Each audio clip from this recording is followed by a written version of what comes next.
Okay. So now we'll look to the one by one corporate actions and we'll discuss it and we'll even verify the impact on NAV as well. NAV of either hedge fund or mutual fund.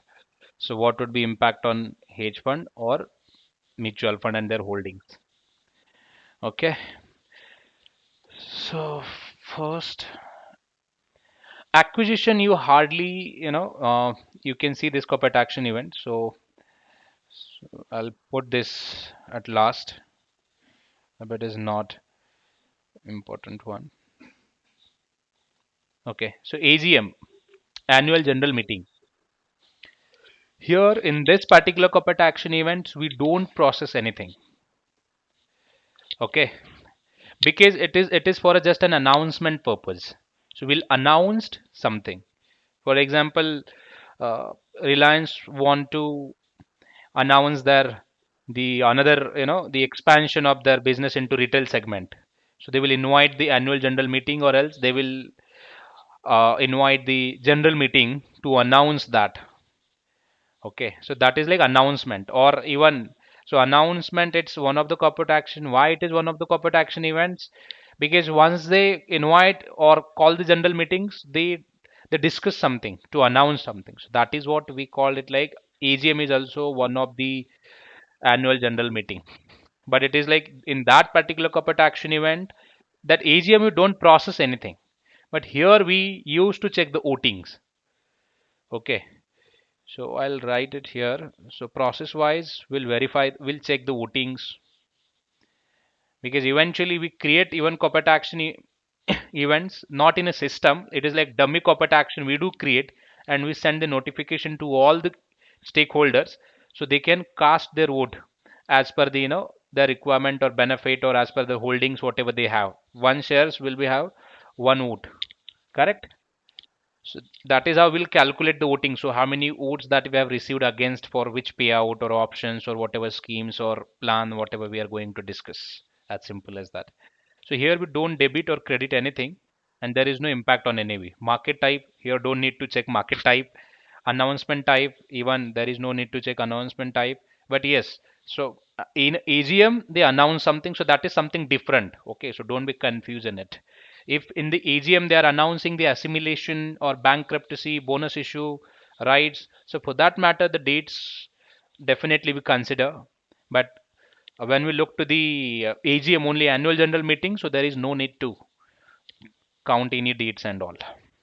But there will be a date, that is the meeting date or time would be there, but that is not even announcement and all. So that is something different, the notification date or meeting schedule time and all. Okay. So another one is assimilation. This event frequently we do see in a corporate action process, and even in a uh, hedge fund or mutual fund corporate action process, or if you're working on any recon process or validation process, you do see this assimilation type. Okay, so what is the meaning of this assimilation type? First of all, assimilation, it means to bring the positions on the traded line. And the most importantly, why we do this, create this assimilation corporate action event? Because what happened, I'll tell you. If you see the process, whenever we received right distribution, maybe bonus shares,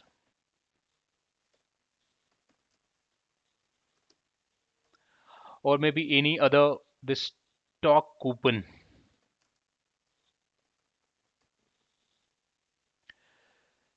those will be non tradable by nature for a few markets.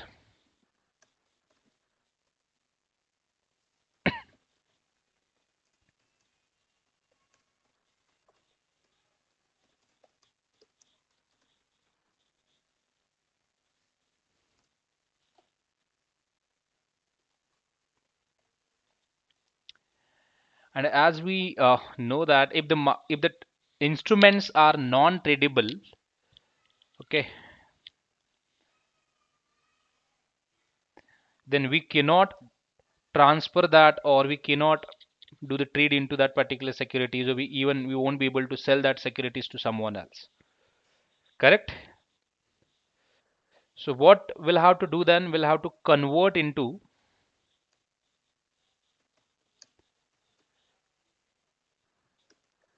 exactly tradable equity. And why they do this? Because it's a procedure. Okay, when it's procedure, it means there is no any substitute or alternative. So what they do then, so always whenever they announce rights, bonus or stock coupons, they declared it on or they announce it on dummy ISIN.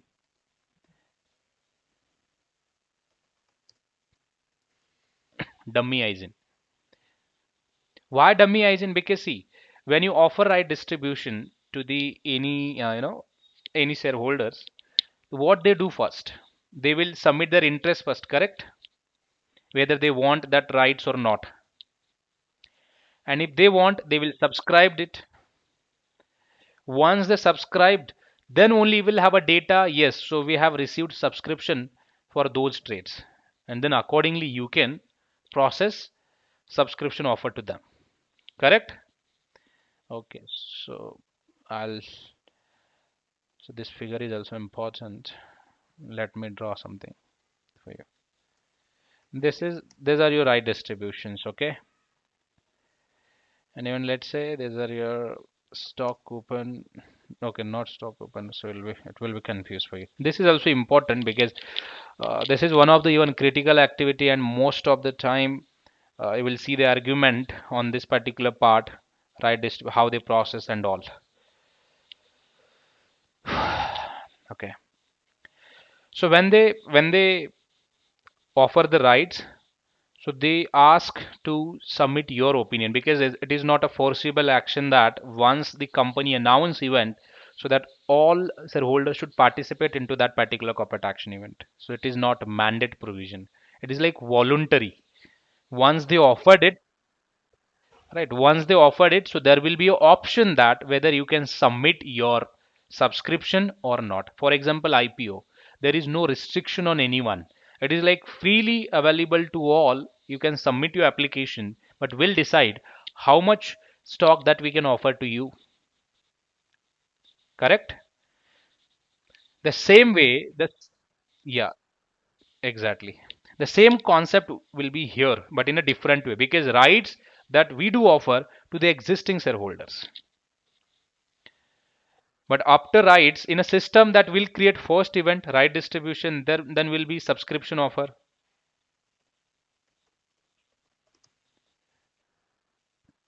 Why subscription offer? The shareholders will submit their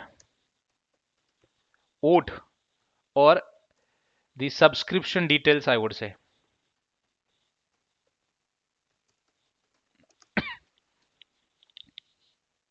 Okay.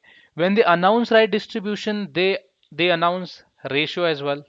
In what ratio company want to offer the right distribution. Let's say if it is 1:1.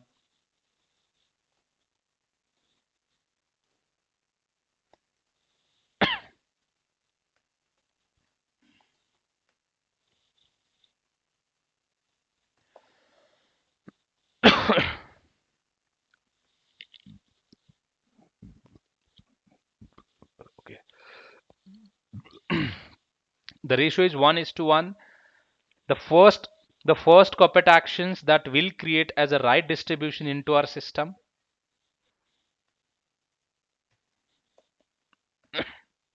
with the ratio of 1:1. Suppose you have the 500 outstanding shares and that you have offered the 500 rights distribution, old shares and rights.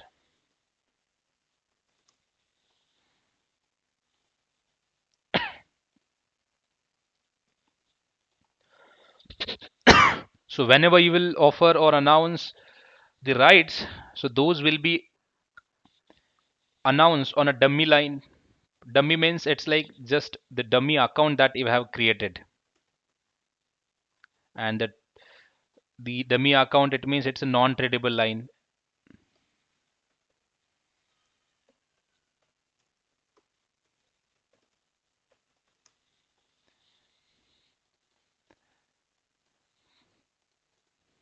Okay.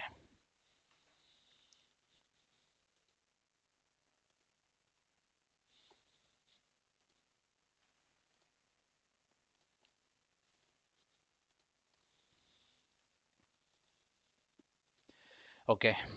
So when the company announce right distributions, there probably you can expect three situations. One, the full subscriptions that they will receive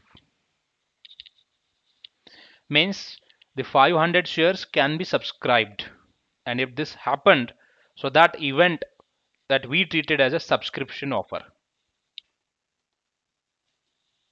500 subscribed,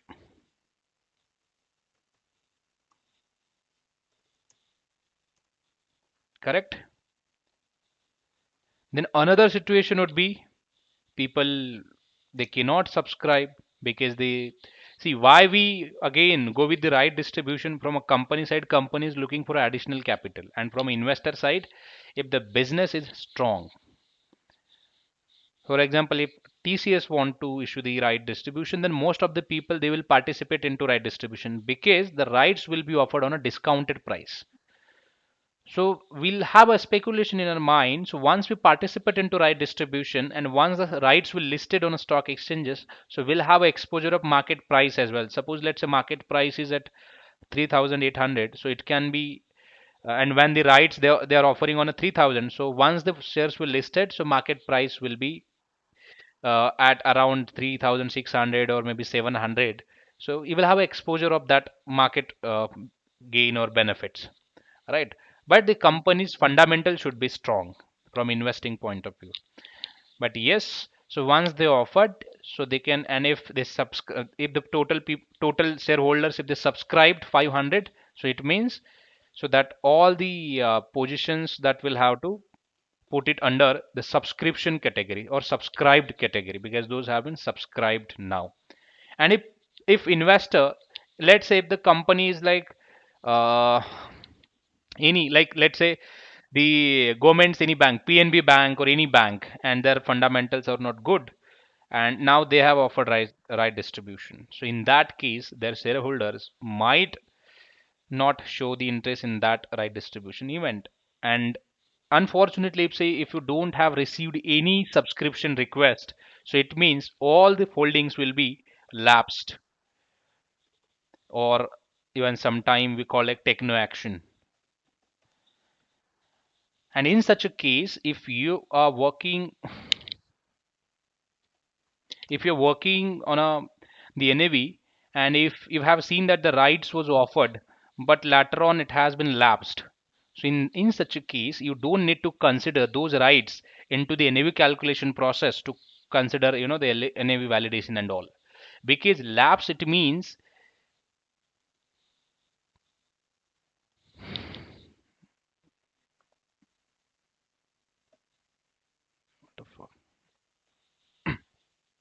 lapsed it means the shareholders they are not interested to subscribe the positions or rights into that particular company, so eventually it will be lapsed. So on such rights that we don't need to take any action on those, so it will be reversed. So I'm not going to discuss from a processing point of view because as a corporate action processor they will have to actually process that, it means they will have to debit or credit something. But from a NAV point of view, so for us, so for such a right distribution, so we don't need to consider any rights distribution event to calculate the NAV, as simple as that, if the events will lapsed. Okay. And vice versa, let's say the shareholders are very interested and they have oversubscribed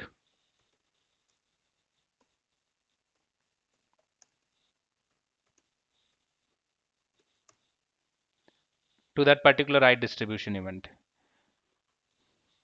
or else what happened, sometime that happened, like if there are 10 investors,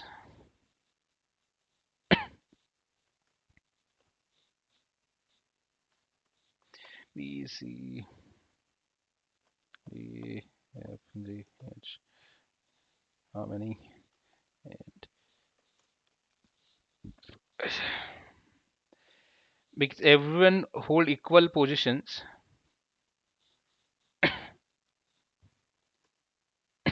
It should be 50.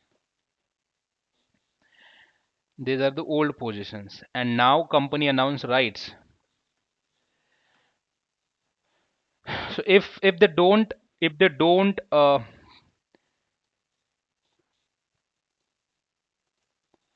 subscribe anything, so all will be lapsed.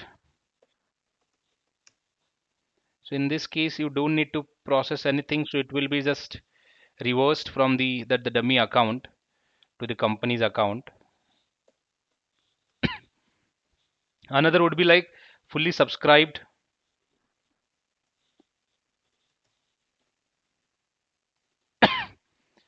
People, all the shareholders will subscribe it. And the third case would be oversubscribed.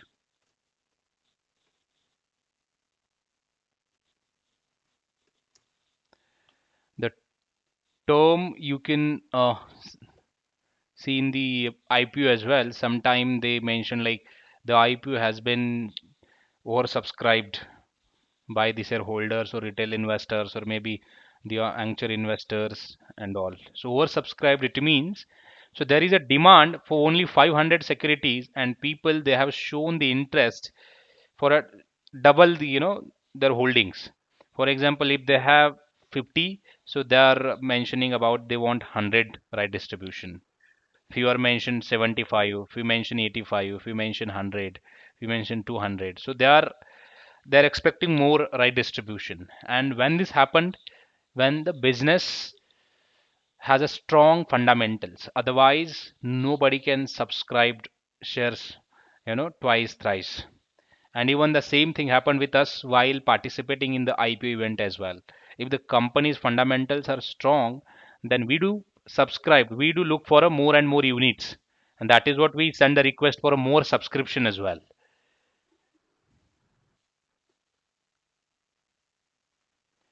Yes, yeah,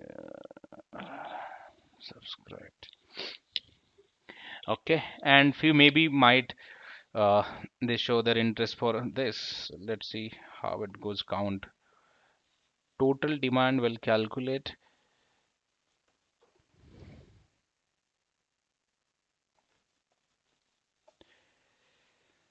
See, we have only 500 rights available to allocate, right?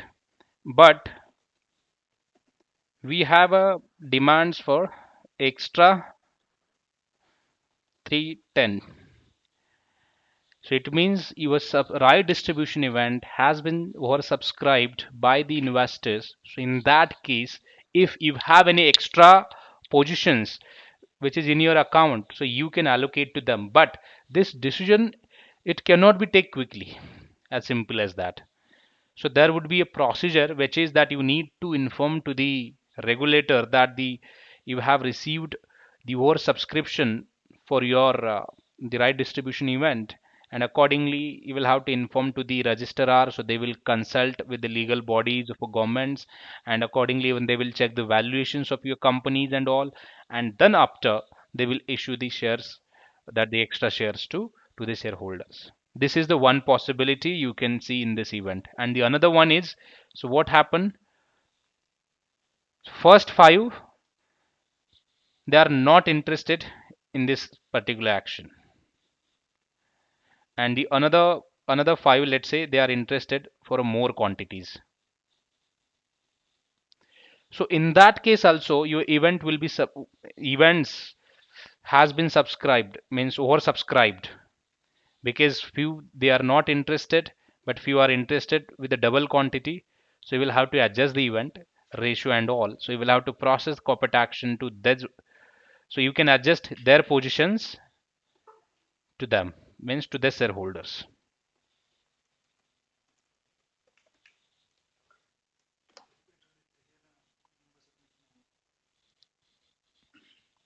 Okay, so this is how the right distribution events work.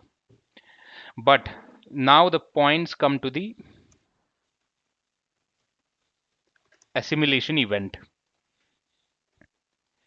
If event oversubscribed or subscribed, in both the cases, so what we'll have to do, we'll have to transfer this dummy shares to the tradable line.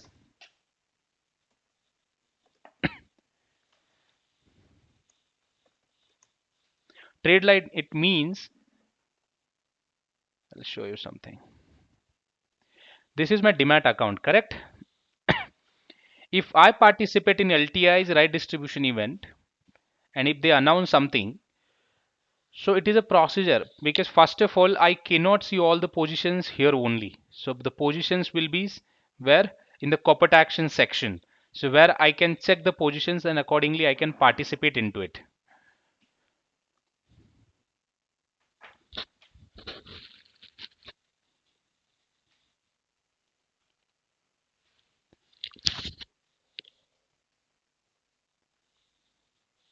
See now, this is the positions. Okay, so there is one SHK corporate action offer start date, offer end date. Till time they don't have received any bids, the quantity would be the offer price and all. Okay, if you want to participate, so what I'll do, I'll just submit the order with the quantities. This is like buyback corporate action. So it means initially the corporate actions would be in a, on the broker side, that would be in only the corporate action section.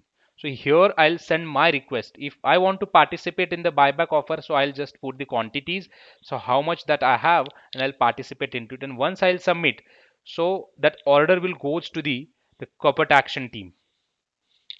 Okay, so corporate action team, they will take care of it, and they will have to process something in their back end, where they can bring that securities, that the dummy securities, to the actual securities, and where you have, your, that the positions that you have hold in your demat account, right? So that procedure, if we want to do it, then in that case we need to create an assimilation event. This assimilation event, it means here that will exchange the securities.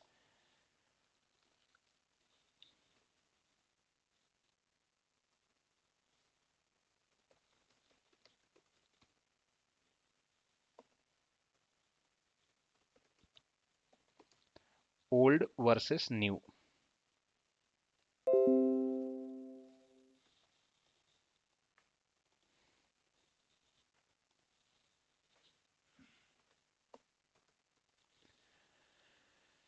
Correct, because when they subscribed, it means you will have to process their securities to their demat account eventually, and once you process the securities in the demat account, then only you can debit the amount from their account, correct?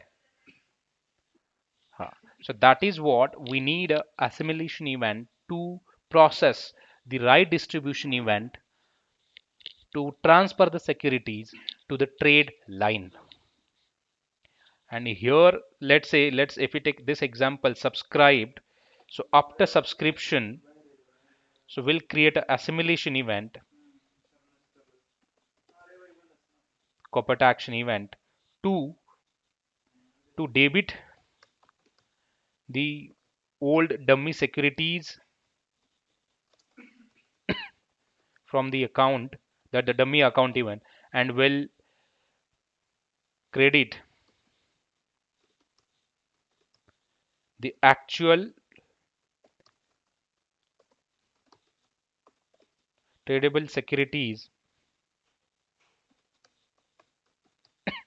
to the your demat account line,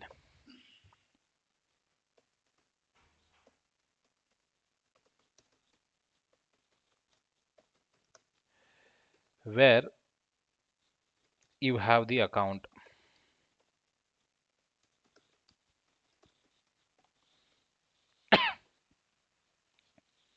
So it means, let's say if here the old securities are exist with the broker, that is Zerodha, now additional the, because you have received additional 500 shares as a right distribution, so it will add again 500 and your total quantities would goes around, and from here that you can make a trade into your securities.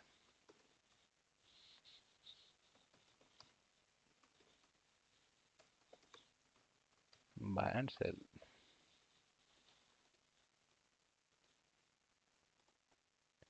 So what is important here? Sometime you can expect break or discrepancy on the right distribution event while calculating or validating the NAV.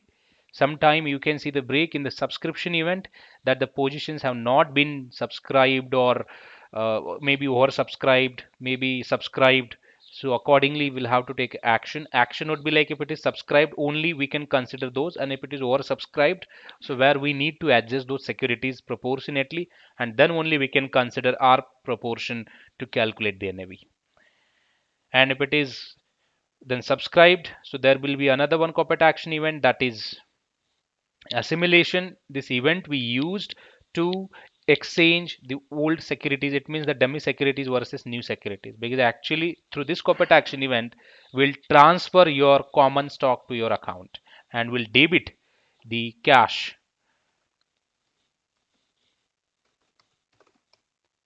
from the shareholders account. And this applies to the HF and mutual fund, and even for HNI investors as well. And here your corporate actions, this corporate actions will be end once the assimilation event. Okay, so what is important from the NAV point of view? Suppose you're calculating NAV, and already, so now we have discussed about the procedure. Here what will be debit? The old, the dummy securities will be eventually debit, right? Then the credit will be the new rights, tradable rights will be credit.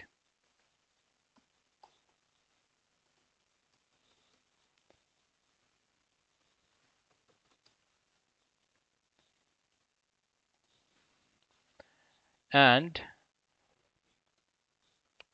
cash will be debit.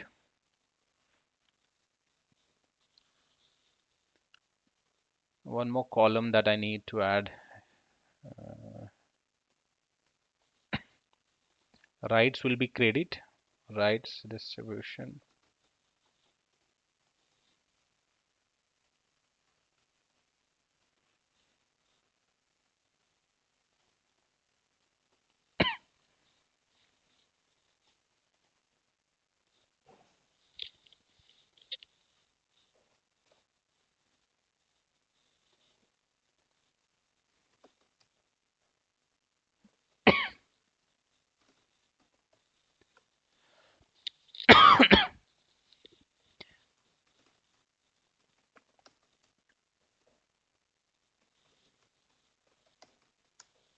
Cash will be debited from the investor's account and credited to the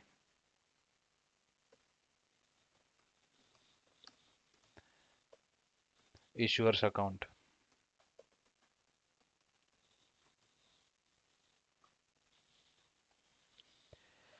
So NAV impact, yes, because you're getting extra shares, that is 500. So your total quantity would be around 1000. But again, so one, the impact would be there, which is the market price of that particular securities will be decreased proportionately.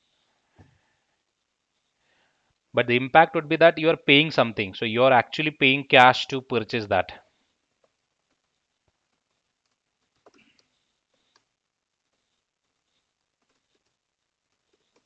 securities, and you're getting the securities as well.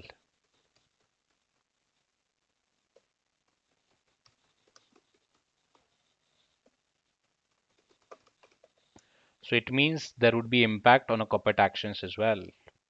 From a cash side, your balance will be reduced, and from a stock side, so your quantities will be increased. So accordingly, when you add that quantity into your portfolio, so in the outstanding shares, so proportionately your NAV will be impacted,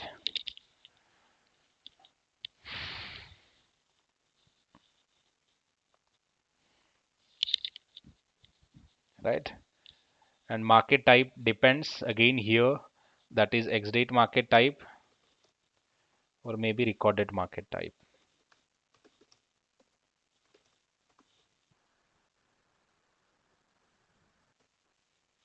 Mhm. So it's depends because you are see NAV. Will calculate it. Okay, then only we'll have an idea how it's work. So I have a NAV calculator.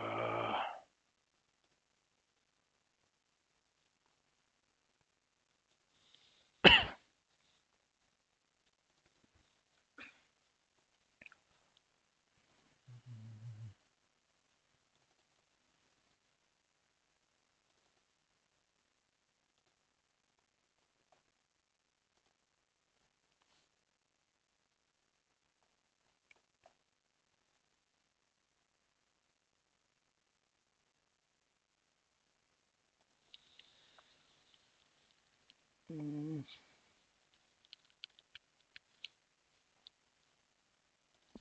Fund accounting.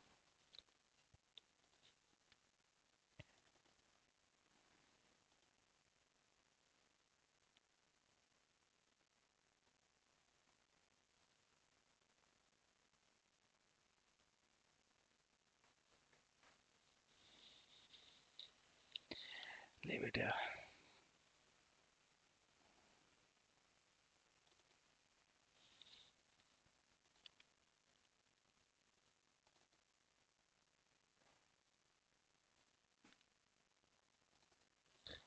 Corporate action.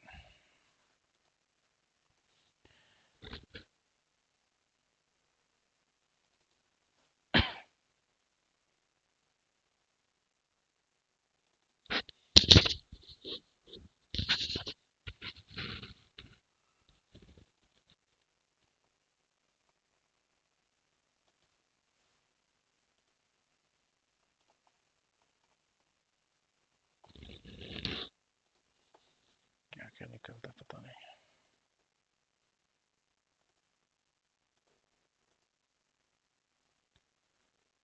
Interview reporting, holding positions, trust record. Okay, got it. And net asset value.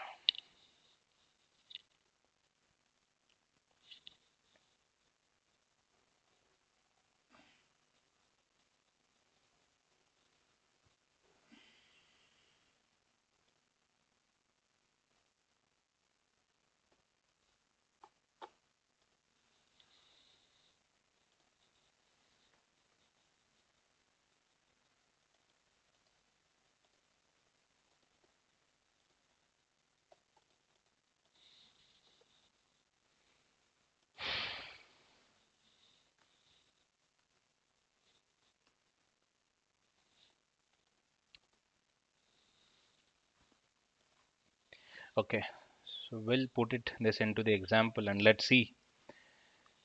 So old securities that we have around 1000 per price per quantity. The price is around, let's say 10. So we'll put it here first. Your number of outstanding shares. So it means we have this quantity. And total the market value of the securities is around 10,000. Market value for securities held by funds. So we have this. Okay. And suppose we have a cash that is in hand or at bank that is around, let's say,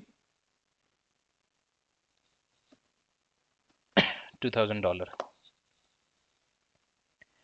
And liabilities which are like fees that if this is mutual fund then directly will charge as the director fees and all.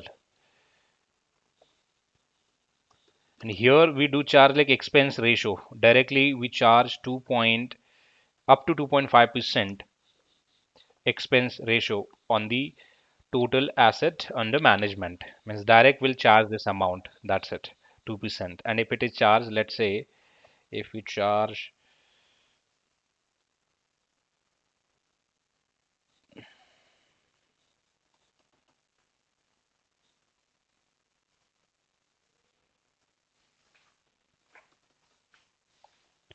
So $300 would be the expenditure. So at this point of time, so your NAV is around this, the 12 per share. So now company announced right distribution, and the ratio is 1:1. You have a 1000 quantity, and now again, so you will get almost 1000 new quantity. So the market price would be for per quantity would be something different, because rights will be offered on a discounted price, not on a premium. And let's say that the per quantity price is around 6. So now we will have a two values at this point of time, but eventually if at the end, so it will not have a big impact on your NAV from a valuation point of view. Why? Even we'll discuss that as well. Once the rights listed on the stock exchanges, so your number of quantities will be high. So proportionately, the world quantities market price also will decrease.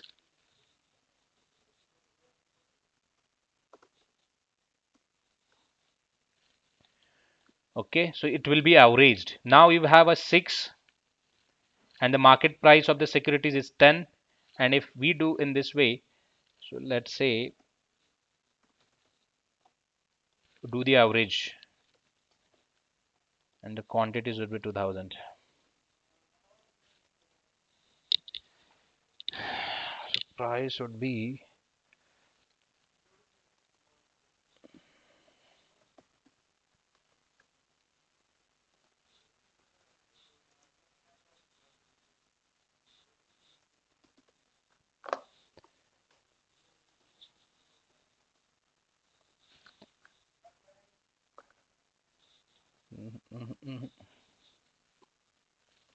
when you do averaging, so your price will be around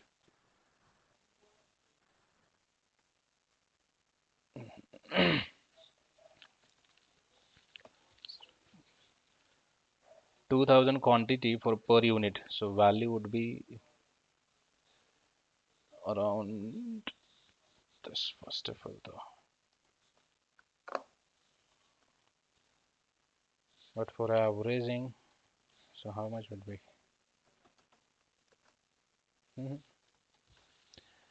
I'm missing something. 16, and if we do average into this, how much would be then? Price will be decreased proportionately. It should be around 8 for per securities, if I'm not wrong.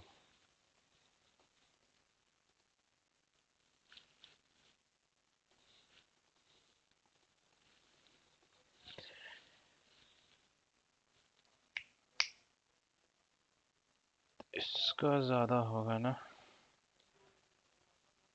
10,000 इसका होगा, 6,000 इसका होगा, 16,000, तो इसका 6 rupees.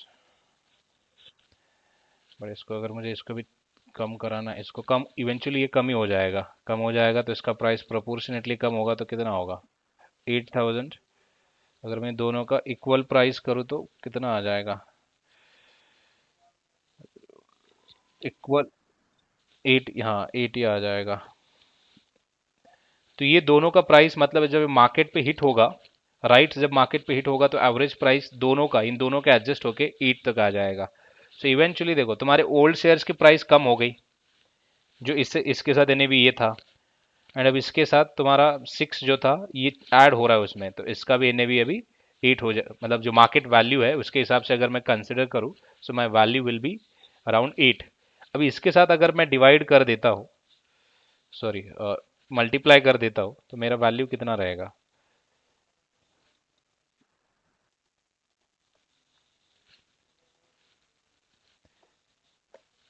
तो यहाँ पे भी उतना ही आ रहा था।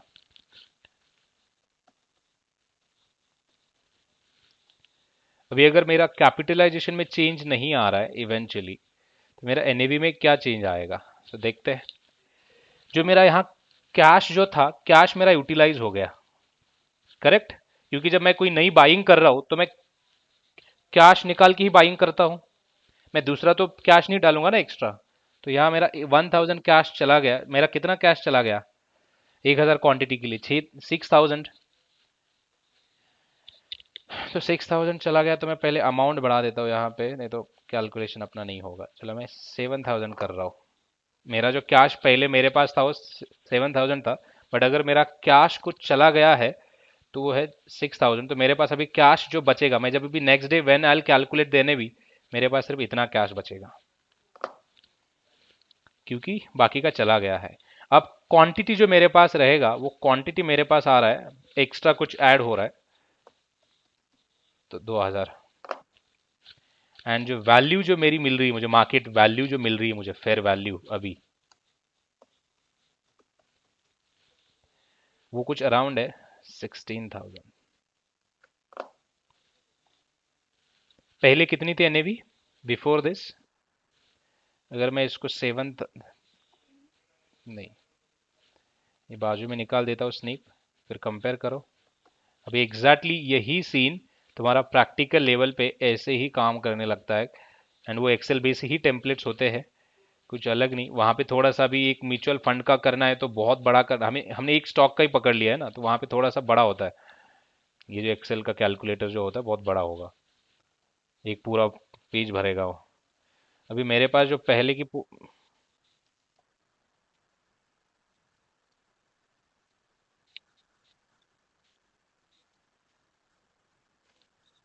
एग्जैक्ट, हाँ हाँ, वही वही करता है।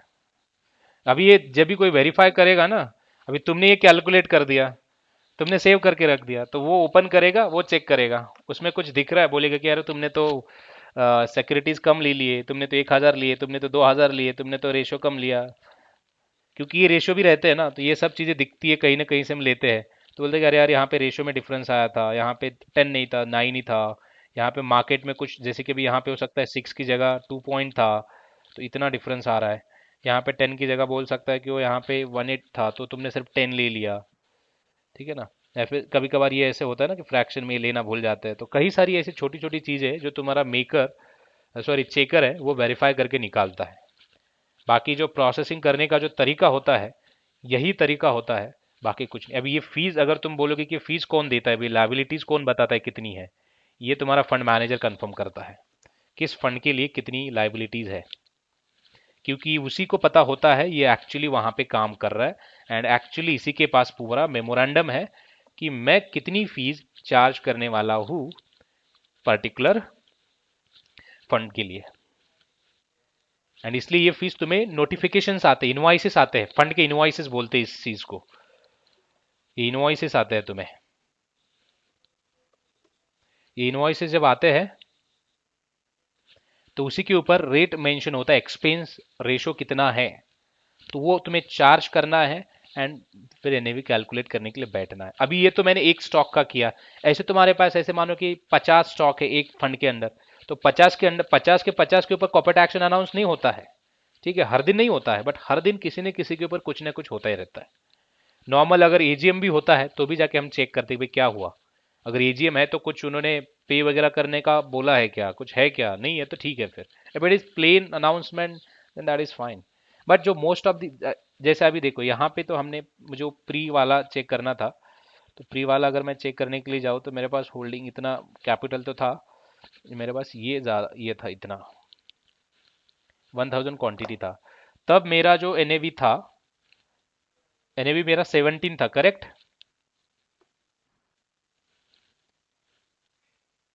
अब कॉर्पोरेट एक्शन अनाउंस हुआ, लेट से कि राइट डिस्ट्रीब्यूशन अनाउंस हुआ, राइट डिस्ट्रीब्यूशन अनाउंस होने के बाद मेरा मार्केट वैल्यू कितना बन रहा है, क्योंकि एवरेज प्राइस तो मेरा ये निकल रहा है मार्केट पे, अगर ये निकल रहा है तो मेरा टोटल वैल्यू बन रहा है 16,000 सॉरी।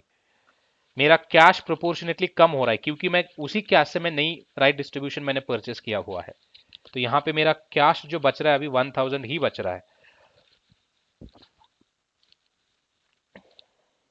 ये देखो, पहले इसकी दोनों की टोटल देखना, वो बहुत जरूरी है।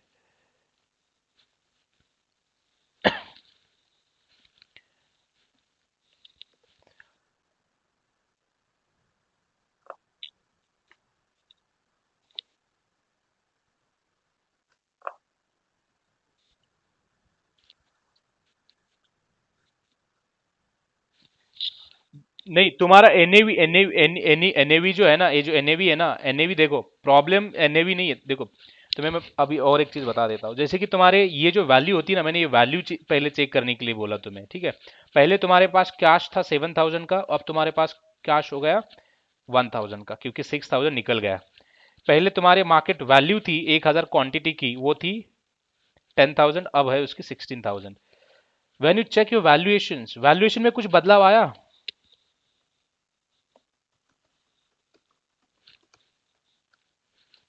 एनएवी प्रोपोर्शनेटली चेंज हुई, यहां पे देखोगे आप, ये दिखेगा, ये 61, ये सॉरी ये तो वर्ल्ड का ही है। अगर यहाँ पे मैं ये वाला कर दूं,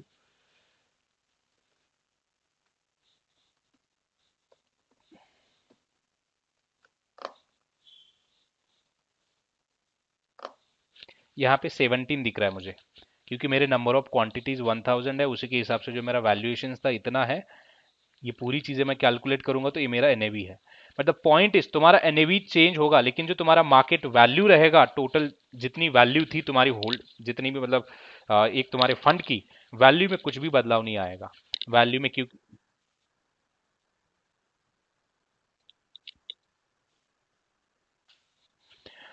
अभी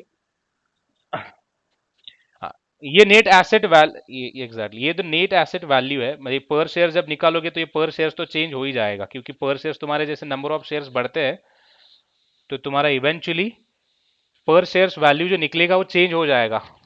नंबर ऑफ शेयर्स जैसे तुम्हारे इंक्रीज होते बढ़ते तो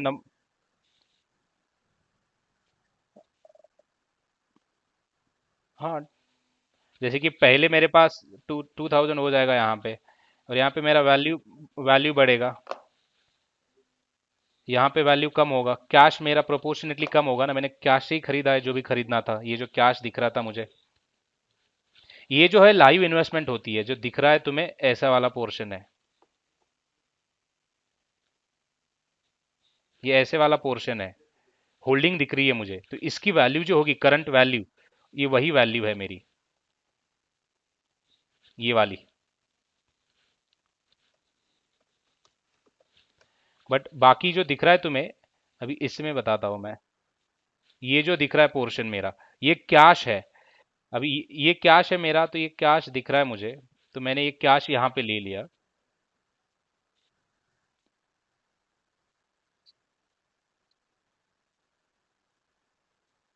हाँ, तो तुम्हें वही तो कैलकुलेशन मैंने बताया। देखो, कंपनी ने ऑफर किया था 6 पॉइंट, चलो 6 रुपीज पे कंपनी ने ऑफर किया, मार्केट में उसका प्राइस जो चल रहा है, नहीं 10 रुपीज मार्केट, नहीं मार्केट में 10 रुपीज चल रहा है, कंपनी ने से 6 रुपीज पे इशू करने के लिए निकाला, ठीक है।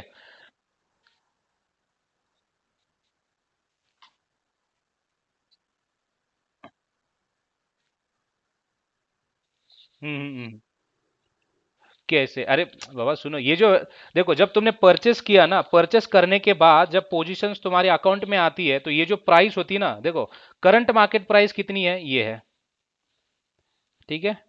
ये जो है तुम्हें राइट डिस्ट्रीब्यूशन की प्राइस मिली है डिस्काउंटेड। बट जब ये लिस्टेड होगा, जब ये राइट लिस्टेड होगा, इसका प्राइस और इसका प्राइस दोनों का एवरेज तो हो जाएगा ना, इसे तो तुम अग्री होंगे। यानी होता ही है, एक्चुअली यही होता है, ठीक है, रियल में, क्योंकि ये जो 10 रुपीज प्राइस है ना, ये प्रोपोर्शनेटली कम हो जाती है, एंड ये 6 रुपीज है प्रोपोर्शनेटली बढ़ जाती है, यानी कि दोनों का एवरेजिंग ऐसे आके बैठ जाता है, तुम्हारे जैसे अकाउंट को हिट करते। रेंज कम है, आवाज नहीं आ रहा है। बोलिए ना। हम्म।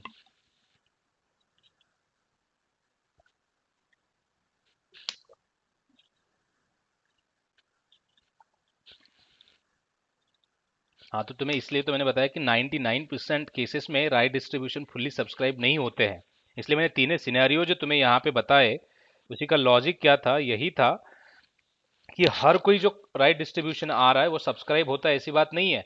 लैप्स का मतलब यही है कि लोग सोचेंगे कि भाई देखो, मैं एवरेजिंग करके देख रहा हूँ, मुझे लग रहा है कि भाई ये तो कुछ मतलब फायदे की डील है ही नहीं, मैं क्यों करूँ, भाड़ में जाने दो, मैं सब्सक्राइब नहीं करूंगा। हाँ, ये अगर म्यूचुअल फंड और हेज फंड के केस में है, ये बहुत ज्यादा नेगोशिएट करते हैं, ये बोलेंगे भाई 6 नहीं, डायरेक्टली 50% पे लाके छोड़ देते हैं, वो बोलेंगे 5 रुपए दे मुझे, मैं ले लूंगा नहीं तो नहीं ले लूंगा, क्योंकि इवेंचुअली तो मेरी ये भी प्राइस, तुम ले लो या ना ले लो, तुम्हारी मार्केट प्राइस कम होने ही वाली है, क्योंकि ये सबके लिए होता है, जब आता है ना करेक्शन आता है ना, ये सबके लिए होगा, चाहे तुम राइट्स ले लो नहीं तो मत ले लो, ये सबके लिए प्राइस एवरेज हो जाएगा एट मार्केट लेवल, क्योंकि ये टोटल कंपनी के जो, नहीं नहीं नहीं, ये बढ़ाने के लिए उनका, यहां पे देखो टारगेट नंबर ऑफ शेयर्स बढ़ाना नहीं है, कैपिटल रेज करना है, कंपनी को कैपिटल रेज करना है, सिंपल, कंपनी को ये 6,000 चाहिए तुमसे,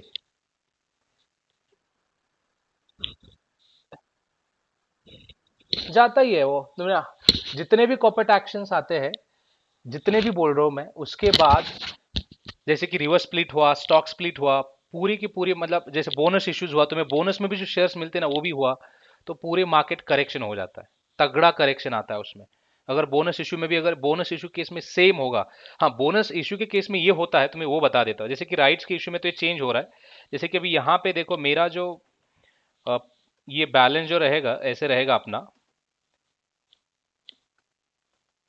number of outstanding shares and balance भी ऐसे रहेगा, बट उसमें जो होगा चेंज जो होगा ना, नंबर ऑफ शेयर्स अपने बढ़ेंगे एंड ये भी बढ़ेगा। अभी मुझे क्या मिल रहा है, जैसे कि अपने को 1:1 ये लोग देने वाले हैं, या फिर अपने पास अगर ऐसा 1:1 तो बहुत कम केसेस में देते बोनस इश्यूज, क्योंकि एक्चुअली कंपनी के लिए एक्सपेंडिचर है, तो जैसे कि अभी 1,000 क्वांटिटी है, कंपनी ने सोचा कि मैं तुम्हें 1,000 के पीछे 250 दे रहा हूँ,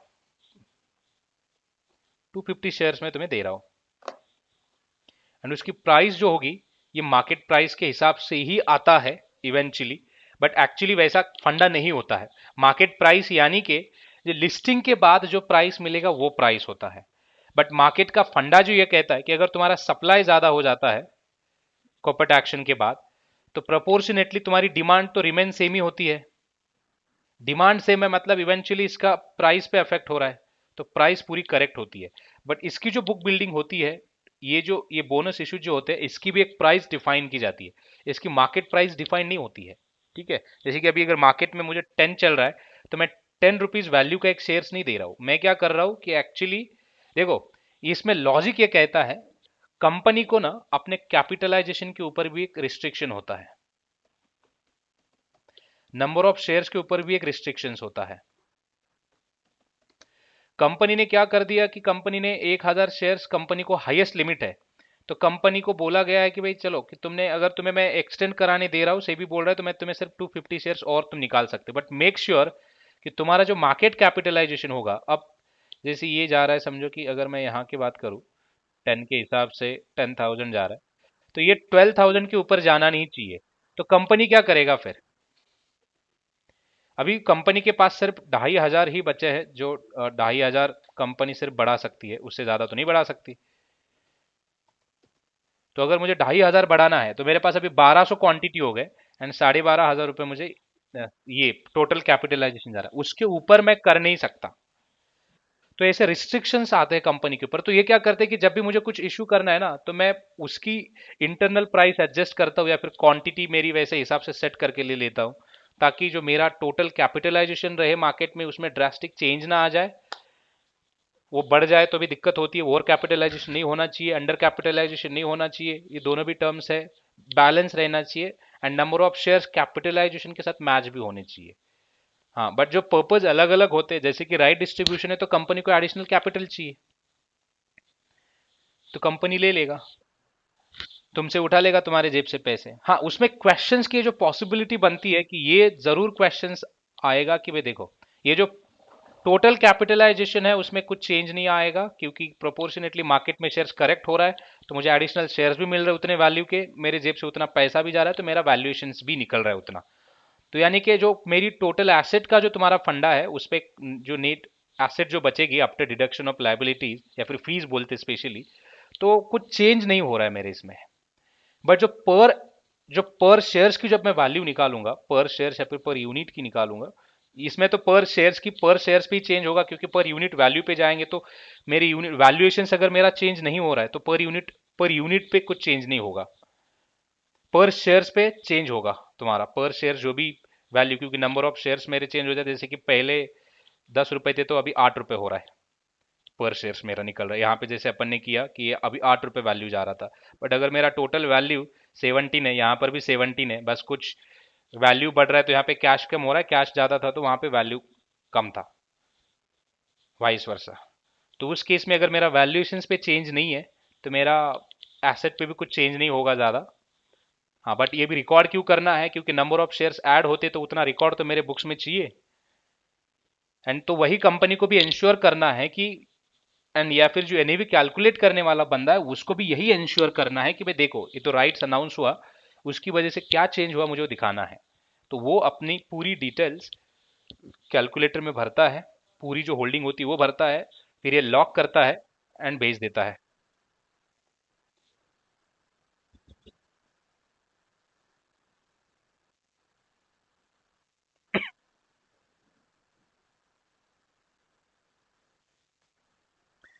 ठीक है ना, तुम एक काम करो ना, केस स्टडी के लिए कोई भी कॉर्पोरेट एक्शन वाला इवेंट उठाओ, राइट डिस्ट्रीब्यूशन का बहुत सारी लंबी लिस्ट मिलेगी बीएससी के ऊपर। तुम उसका देखो करेक्शन हुआ या नहीं हुआ है। अगर करेक्शन नहीं हुआ, एवरेजिंग नहीं हुआ है, तो फिर तुम्हारे पास जो है उसी को अपन एग्री कर लेते हैं। अगर करेक्शन होता है,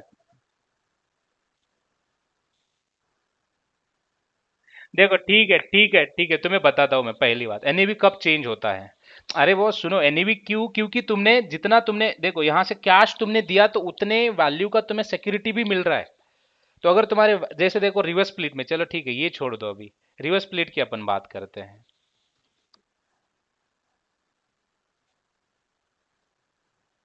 लेते ही नहीं ना, बहुत कम लेते हैं, तो वही तो दिक्कत है। जिसको देखो, जिसको जाना होता है वो जाते हैं। कौन जाते हैं वो भी तुम्हें बताता हूँ मैं। जिनको ऐसे बड़े इन्वेस्टर होते हैं, जिनको लग रहा है कि मुझे इस कंपनी को टारगेट टारगेट यानी कि उसको खरीदना है आगे जाके। जैसे कि झुंझुन वाला बोल रहा है कि मुझे 15% की स्टेक बढ़ानी है उसमें, वो लोग लेते हैं। उनके लिए एक अपॉर्चुनिटी, देखो ये तुम्हें eight a time of event एक लग रहा है कि भाई चलो कि लॉस मेकिंग डील है या फिर मुझे कुछ फायदा नहीं हो रहा है, बट आगे जाके तुम्हारे जो वोटिंग्स है, अभी ये अगर मैनेजर, ये अगर इंटरव्यू में सवाल आता है कि भाई तुम क्यों पार्टिसिपेट क्यों करते हो, तुम्हारे वोटिंग राइट्स बढ़ गए, अभी डबल हो गए, पहले 2000 थे, तुम्हारी ओनरशिप बढ़ गई कंपनी में। उसके बाद, हाँ, उसके बाद तुम्हारा डिविडेंड का जो, अभी डिविडेंड पहले 1000 क्वांटिटी पे आता था, अभी डिविडेंड का पे आउट बढ़ गया, अभी 2000 क्वांटिटी पे आएगा। अभी अगर कंपनी आगे जाके बोनस इश्यूज करती है तो अभी तुम्हें 2000 पे बोनस मिलेंगे, पहले तो 1000 क्वांटिटी पे मिलते थे।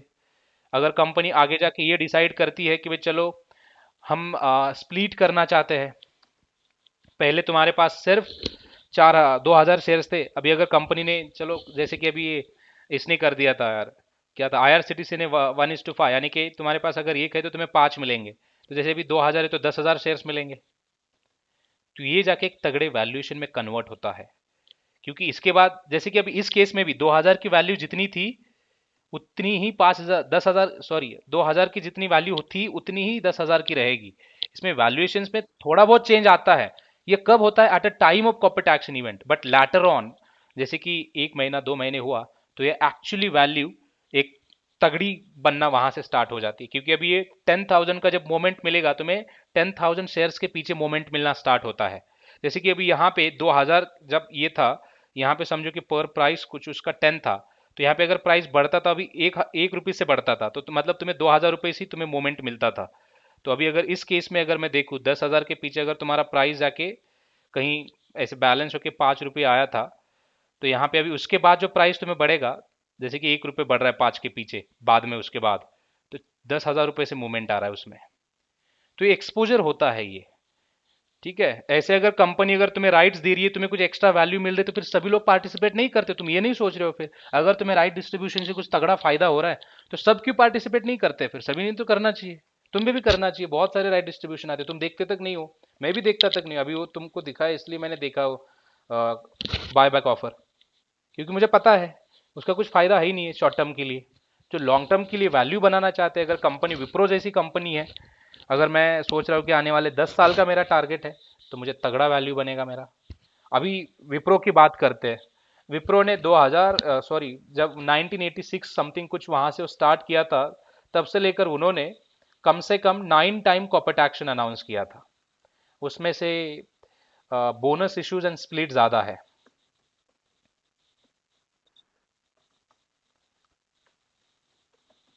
एंड हाँ, तो ये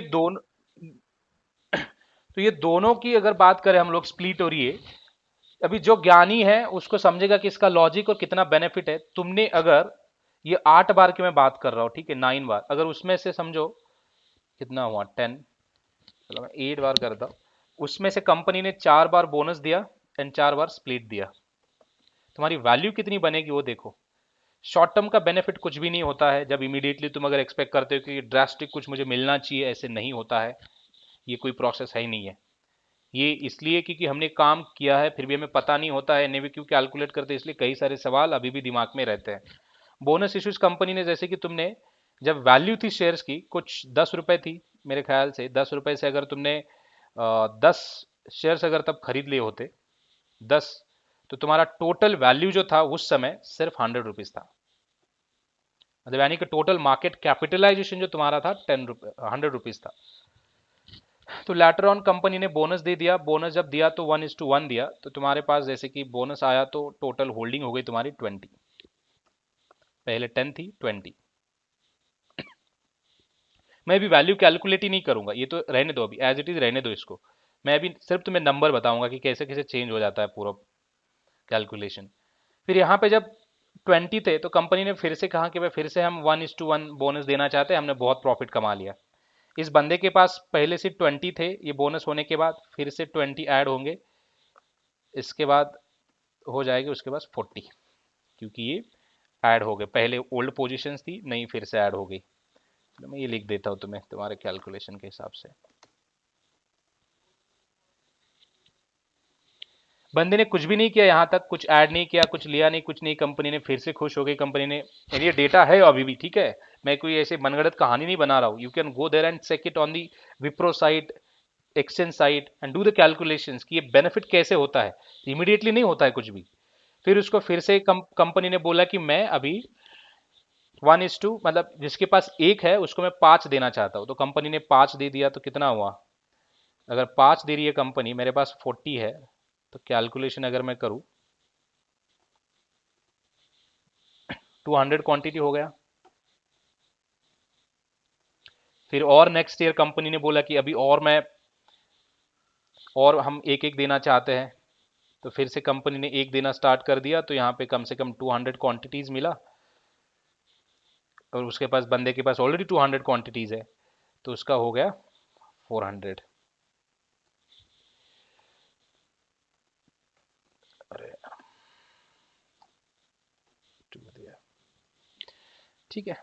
अभी यहाँ आने के बाद कंपनी ने बोला कि भाई देखो कि क्या हुआ है ना, कि शेयर्स की प्राइस थोड़ी सी ज़्यादा हो गई है, पहले तो 200 300 400 500 भी ज़्यादा लगती थी, तो कंपनी को लगे कि भाई चलो मैं स्प्लिट देना चाहता हूँ ताकि थोड़ा सा अफोर्डेबल बने एंड लोग ज़्यादा, रिटेल इन्वेस्टर ज़्यादा परचेस करें। तो कंपनी ने क्या कर दिया कि हर एक स्टॉक का, मतलब जो उनका 500 रुपये कुछ वैल्यू था, तो उसको कंपनी ने 4 हिस्सों में बांट दिया, यानी कि एक 125 के आसपास कंपनी ने बना दिया। तो अभी 4 हिस्सों में आते हैं, तो अगर मुझे 4 शेयर्स मिलते हैं या फिर अगर मुझे 5 शेयर्स मिलते हैं, चलो 5 लेते हैं हम लोग एग्जाम्पल के तौर पर, तो मेरे पास 400 शेयर्स है। अगर मैं 400 इंटू करूँ तो मेरे पास कितना हुआ, 2000 शेयर्स हो गए मेरे पास। बहुत नेक्स्ट ईयर भी ऐसे ही हुआ, कंपनी ने बोला कि हम उसको और 2 बनाना चाहते हैं उसके, फिर कंपनी ने 2 बना दिए, अभी मेरे पास 2000 क्वांटिटी हुई है, फिर अभी मेरे पास 4000 क्वांटिटी हो गई। कंपनी ने कहा कि भाई चलो कि अभी और 600 रुपीज मार्केट प्राइस हो गई, तो हमें और उसको स्प्लिट करना है ताकि हम ज़्यादा उसको महंगा नहीं होने देने वाले, जैसे कि MRF टायर का वगैरह है। तो कंपनी ने 600 के फिर से और 2 हिस्सों में बांट दिया, एंड यहाँ पे 4000 क्वांटिटी होल्ड थी, तो हो गए 8000। अभी अभी और एक कंपनी ने, मतलब बोर्ड ने डिसीजन लिया कि हम ये और एक बार स्प्लिट देना चाहते हैं, एंड अभी कंपनी ने यहाँ पे बोल दिया कि अभी इस बार भी हम लोग, जो जिसके पास एक शेयर था उसको 2 मिलेंगे, तो हमने स्प्लिट कर दिया। अब कैलकुलेट करेंगे अपन।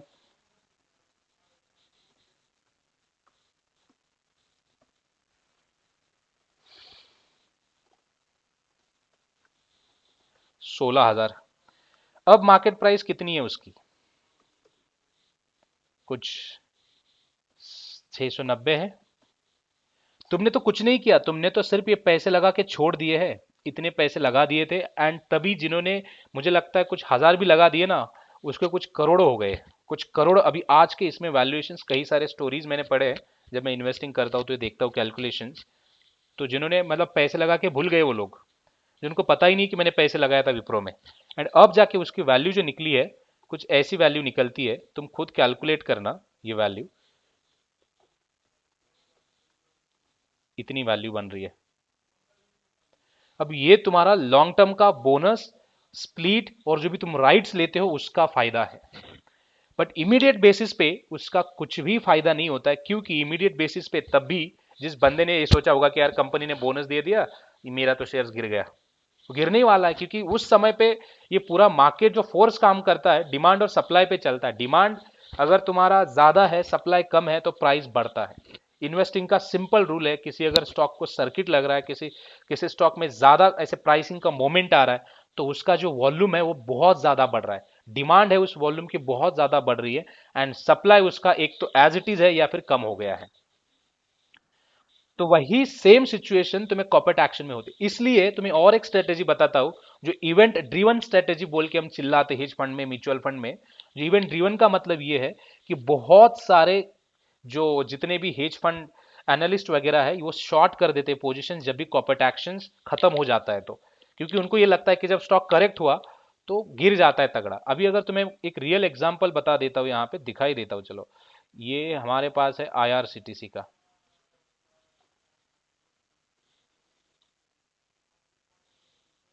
ये थी उसकी प्राइस। अभी ये प्राइस एक्चुअली यहाँ पे नहीं दिख रही है, बट हिस्टोरिकल डेटा में जब जाके देखोगे तो ये प्राइस कुछ यहाँ की 8,000 के आसपास थी। कितनी? 8,000 गई थी। ये मैं अक्टूबर 20, मतलब यहाँ की बात कर रहा हूँ, बट जिस दिन ये स्टॉक स्प्लिट हुआ, स्टॉक स्प्लिट यानी कि एक शेयर्स के 5 शेयर्स बन गए, तो पूरी मार्केट प्राइस जो थी कुछ 1200 यहाँ पे हाईएस्ट बनाया था उसने, 1275 के आसपास कुछ हाईएस्ट बनाया था। स्टॉक पोस्ट स्टॉक स्प्लिट की बात है, बट उसके पहले की अगर तुम देखोगे हिस्ट्री निकाल के, तो ये 8,000 टच हुआ था। यानी कि 1 के 5, तो बराबर से उतने प्रोपोर्शन में ये करेक्ट हुआ, 1275 हुआ। बट उसके बाद भी ये गिरना रुका नहीं, क्योंकि उसका जो सप्लाई था मार्केट में ज्यादा बढ़ गया शेयर्स का, तब जाके ये गिरना चालू हो गया, गिरते गिरते गिरते आके यहाँ पे कुछ यहाँ पे आके बैठा, यानी कि उसके बाद भी 50% की गिरावट दर्ज हुई उसमें। तो ये इसी नहीं, हर एक स्टॉक में यही स्ट्रेटेजी होती है, जब तुम राइट्स लेके आ जाओ, अगर तुम भी कुछ भी पोजीशंस में अगर बढ़ा देते हो, पोजीशंस तुम्हारी बढ़ रही है, तो उससे प्राइस पे असर आता ही आता है। क्योंकि यहाँ पे जब जब यहाँ पे अगर तुम देखोगे, यहाँ पे जो वॉल्यूम देखोगे, इसका फोरकास्ट करो, यहाँ पे जितना भी ग्रीन दिख रहा है नीचे के साइड पे, ये पूरा जो वॉल्यूम है बाय और सेल ज्यादा प्रोपोर्शन में होता था, अब देखना उसका वॉल्यूम पूरा रुक गया है। मतलब एक तो वॉल्यूम उतना ही ट्रेड होता रहेगा जितने लोग करते थे, बट उसका जो सप्लाई था तो अभी 4-5 गुना से बढ़ गया है। तो उतना कौन खरीदेगा भाई अभी?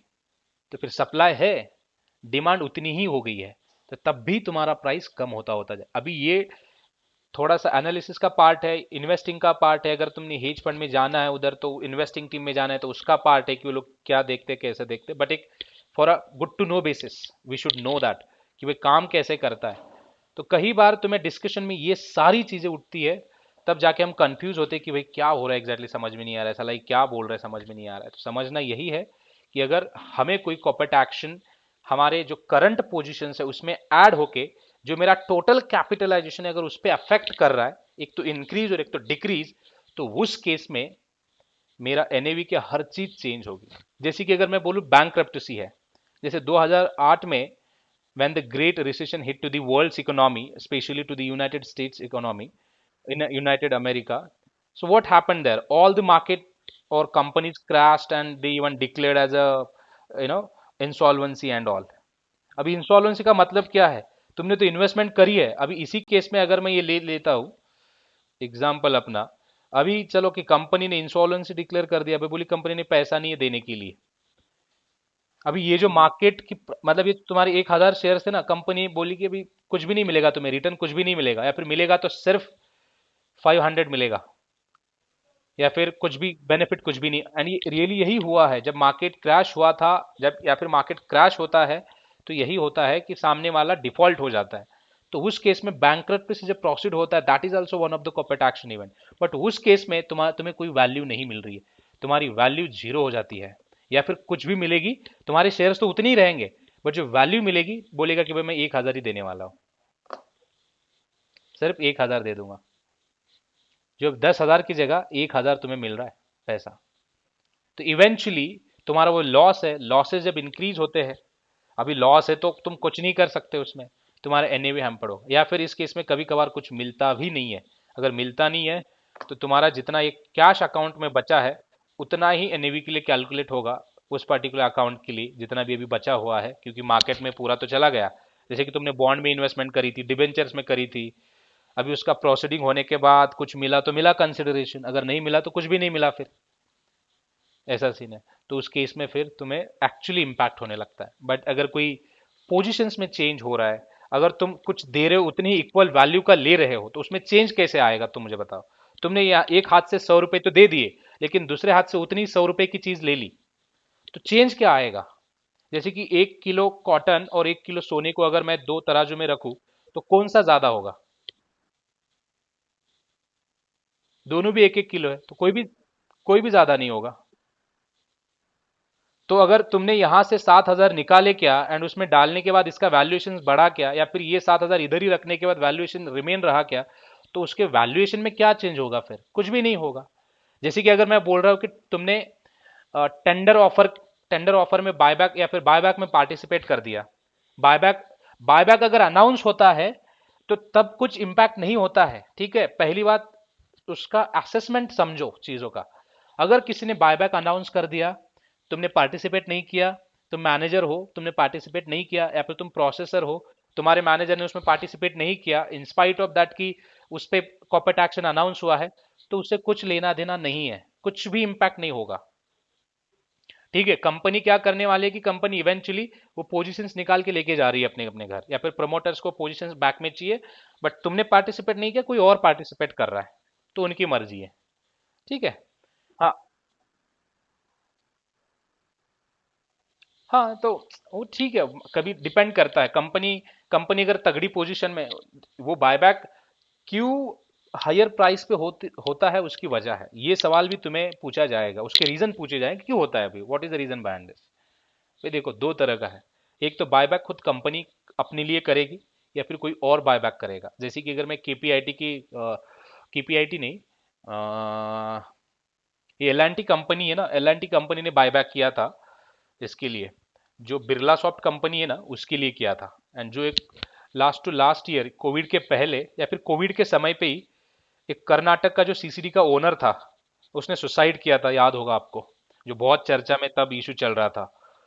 उसने कुछ पोजीशन होल्ड करके रखी थी बिरला सॉफ्ट की, और उसने पोजीशंस होल्ड करके रखी तो रखी है, बट उसने वो पोजीशंस, अरे नहीं, बिरला सॉफ्ट नहीं हो company, sorry, mind tree company है वो।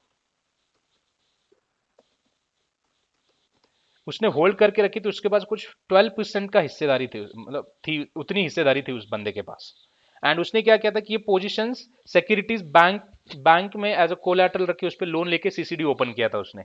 एंड सीसीडी पे भी कोविड वगैरह आया था तो पूरा लॉस में चल रहा था, क्योंकि उसका इवेंचुअली बिजनेस ठप हो गया था। यानी कि उसके सिक्योरिटीज जो थे माइंड ट्री कंपनी के, उसने सरेंडर, यहाँ बैंक को सरेंडर कर दिए थे, बट वो still he was owner of that particular security. Concern वो नहीं है। तो उस माइंड ट्री कंपनी के ऊपर एलटीआई कंपनी को, यानी कि लार्सन एंड ट्यूब्रो है ना, उसको कंट्रोल चाहिए था। तो उसने क्या कर दिया कि मार्केट में टेंडर लाना चालू कर दिया कि भाई देखो कि हम बायबैक कर रहे हैं एंड उस कंपनी के शेयर्स हम लेना चाहते हैं। हम मार्केट प्राइस अगर 1,000 है तो हम 1,500 दे रहे, 1,200 दे रहे, हमें चाहिए वो शेयर्स, दे दो आप।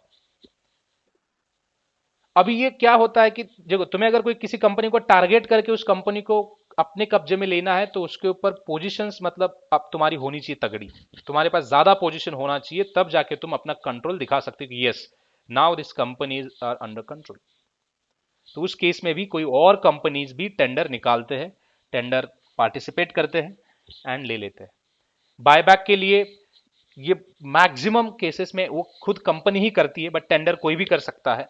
बट बायबैक के लिए भी अगर कहीं कहीं जगहों पर ऐसे बोल दिया जाता है कि कोई और भी कर सकता है अगर ये लीगल रिक्वायरमेंट पूरी करे, या फिर बोर्ड के साथ वो डिस्कस करके करना चाहे, तो ये बहुत सारी ऐसे चीजें हैं। बट जैसे एक लॉजिक है उसमें कि टेंडर कोई भी कर सकता है, एंड बायबैक खुद कंपनी कर सकती है जिस कंपनी को वो पोजीशंस अपनी मार्केट से बैक लेना चाहती है। रिसेंटली वेदांता ने अनाउंस कर दिया वो केस में। हाँ, बट ये जितने भी जैसे कि माइंड ट्री जो अपना टेंडर हुआ, बायबैक हुआ, जब तक तुम उसमें पार्टिसिपेट नहीं करते हो तब तक तुम्हारे पोजीशंस पे कोई भी असर नहीं होता है। अगर मार्केट में इवेंट अनाउंस हो रहा है इसलिए तुम्हारे ऐसे होल्डिंग के ऊपर कुछ इंपैक्ट आ रहा है, ऐसा अगर कोई पूछता है तो बोलना कि नहीं भाई, अगर मार्केट में हो रहा है, मार्केट में अनाउंस हो रहा है तो ठीक है ना। हाँ, अगर मेरा मैनेजर हमारी जो पोजीशंस है उस पे अगर वो पार्टिसिपेट करता है, उसमें अगर वो पार्टिसिपेट करना चाहता है, तो उस केस में तुम्हें इम्पैक्ट देखने को जरूर मिलेगा। एंड ये मोर एवर ये जो बात है ना इस चीज से है कि जैसे कि कोई एक्शन हो जाता है ना तो मार्केट में बवाल आ जाता है उसके। ठीक है, एक तो इंक्रीज होता है, एक तो डिक्रीज होता है। एंड इसलिए हम उसका एनएवी कैलकुलेट करते हैं, ताकि जो इंक्रीज प्राइस के साथ हो या डिक्रीज प्राइस के साथ हो जो भी है, हम उसका एनएवी कैलकुलेट करके हम एग्जैक्टली फिगर जो है वो दिखाना चाहते हैं, ताकि एक रिलायबिलिटी रहे। एंड इन्वेस्टर जब कोई एंट्री लेना चाहते हैं उसमें तो उनको भी पता चले, या फिर जिस इन्वेस्टरों ने जिस लेवल के साथ एनएवी परचेस किया था उसको अपना पोर्टफोलियो जो प्रॉफिट या फिर नेगेटिव जो भी है उसमें वो दिखे, ताकि इवेंचुअली ये पूरी इन्वेस्टमेंट एक मार्केट इंस्ट्रूमेंट के साथ लिंक्ड है जो वोलाटाइल है। ठीक है, तो ये ऐसे कई सारी चीजें आपको दिखेगी प्रैक्टिकल वे पे, आर्ग्यूमेंट दिखेगा। बट जब भी क्वेश्चंस तुम्हें रेज होता है, एक टिक्स मैं बता देता हूं, जैसे कि एनएवी के अगर जितने भी कॉर्पोरेट एक्शंस के रिलेटेड आंसर्स देने हैं, जितने भी देने हैं, तो पहले तो केयरफुली सुनना है और उसमें ये देखना है जब भी कुछ क्वेश्चंस आता है तो कि भाई उस पर चेंज क्या हो रहा है मेरे टोटल कैपिटलाइजेशन पे, क्या चेंज हो रहा है। जैसे कि बैंक में चेंज हो रहा है, कंपनी पैसे ही नहीं दे रही है, कंपनी पैसे डुबा रही है, चेंज है। क्योंकि मेरे पास सिक्योरिटी तो है लेकिन मेरा जो वैल्यू है पूरा डूबने को आया है, अभी कुछ बचा नहीं है वैल्यू। जैसे कि बोनस इशू है, एक्स्ट्रा कुछ आ रहा है, उस केस में प्रोपोर्शनेटली तुम्हारा वैल्यू बढ़ता ही दिखेगा, क्योंकि तुमने तुम्हारा एक्चुअल जो शेयर्स जितने भी तुम्हारे पास है उससे कुछ तुम्हें एक्स्ट्रा शेयर्स ऐड हो रहे हैं, एंड बियॉन्ड दैट तुम्हें कुछ वैल्यू तो थोड़ा सा कंसोल, उतना भी पूरा ज्यादा नहीं होगा, एक होगा लेवल तक होता है, बट तुम्हें उतना एक्सपोजर मिल रहा है, तो प्रोपोर्शनेटली 1 रुपीज 2 रुपीज जितना भी है उतना उस समय के लिए वैल्यू बढ़ेगा, बोनस राइज और बोनस इशू के शेयर्स में। जैसे कि बायबैक है, बायबैक में तुम्हारा मैनेजर अगर पार्टिसिपेट करता है तो उस केस में भी देखो, अभी दो चीजें यहां पे, अगर पार्टिसिपेट करता है तो क्या होगा फिर। अभी पार्टिसिपेट करता है तो वो क्या करेगा, बायबैक का करना मतलब तुम सेल करना चाहते हो इसको, करेक्ट। सेल प्रोसीडिंग ही यही है जो है बायबैक, जो है तुमने बायबैक में पार्टिसिपेट कर दिया, फिर तुम्हारा मैनेजर ने बायबैक में पार्टिसिपेट कर दिया, तो वो पोजीशन छोड़ना चाहता है और जितनी भी प्राइस है उसके साथ छोड़ना चाहता है। तो अभी क्या होगा, समझो कि यहां पे, चलो यहां पे अपन बात करते हैं कि जो अपना अभी का प्राइस है वो कुछ इतना है। तुम्हारे मैनेजर ने डिसाइड किया कि वो 500 शेयर्स बायबैक में पार्टिसिपेट करके रिटर्न करेगा, 500 शेयर्स उसने बेच दिए, एंड जो 500 शेयर्स की प्राइस जो बची अभी इतनी बची है। बट ये इवेंचुअली मार्केट के साथ, जब लाइव मार्केट के साथ कंपेयर करोगे, जैसे कि बायबैक अगर हाई प्राइस का है तो शेयर्स भी हाई हो जाते हैं, एंड समझो कि हमें बायबैक से जो पैसा मिला है 500 इंटू, जैसे कि मार्केट प्राइस 10 था तो हमें 15 मिला है, तो मेरे पास अभी 7500 का कैश कंसिडरेशन आएगा। जो मेरा कैश कंसिडरेशन होगा ये यहाँ ऐड हो जाएगा, 7 7 14 500,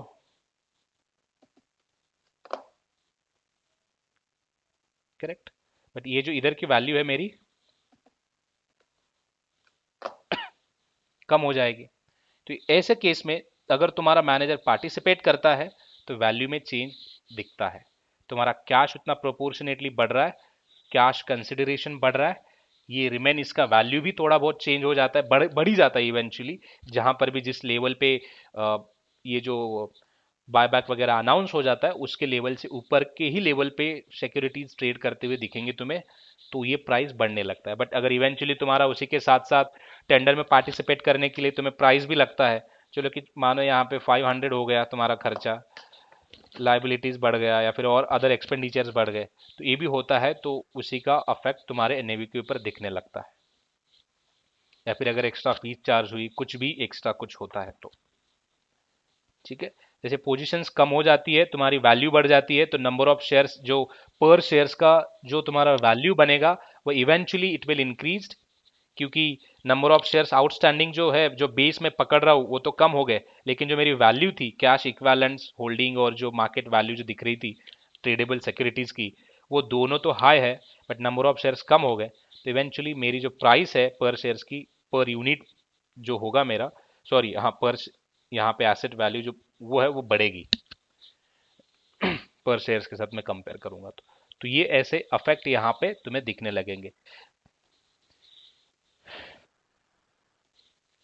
तो तुम्हें उसका एक ही लॉजिक, एक ही याद रखना है यहाँ पर, कि तुम्हें क्या मिल रहा है, तुम्हें कुछ एक्स्ट्रा मिल रहा है, तुम्हारे कुछ जेब से जा रहा है, तो जाने के बाद क्या इंपैक्ट होने वाला है। जैसे कि बहुत बार हम ये सोचते हैं ना कि भाई एनएवी, एनएवी के लिए मैं कौन सी चीजें कैलकुलेट करता हूँ, एनएवी के लिए हमारा यही है ना कि टोटल होल्डिंग, टोटल एसेट्स, जितनी भी चीजें हमारे यहाँ पे बचती है, तो उसी के अकाउंट से हम लोग लाइबिलिटीज वगैरह डेबिट करके जितना भी बैलेंस बचता है उसी को नंबर ऑफ शेयर से हम डिवाइड करते हैं।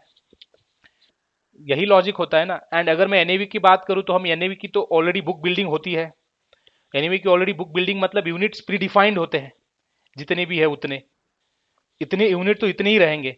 अभी एनएवी के लिए मैं कौन से फैक्टर कंसिडर करता हूं, अगर मैं इस कैलकुलेटर के हिसाब से जाऊं तो कैलकुलेटर में सिर्फ जो आउटस्टैंडिंग नंबर ऑफ शेयर्स होते हैं ना, ये मैं शेयर्स नहीं देखूंगा, मैं क्या देखूंगा फिर, मैं ये चीजें ही कैलकुलेट करूंगा, मुझे यही चाहिए। अगर मेरी टोटल वैल्यू ये है, इसमें से अगर मैं लाइबिलिटीज माइनस कर दूं तो कितना हो जाएगा, सॉरी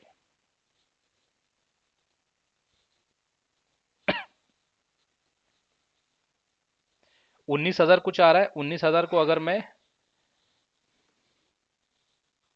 मेरी यूनिट ये पहले से ही होती है मेरे पास, ठीक है, पहले से ही होती है। अगर मैं अभी, अरे यार क्या दिक्कत है, अभी अगर मैं इसका कैलकुलेशन करूं एनएवी के लिए, ये पर यूनिट के हिसाब से अगर मुझे कुछ निकालना है तो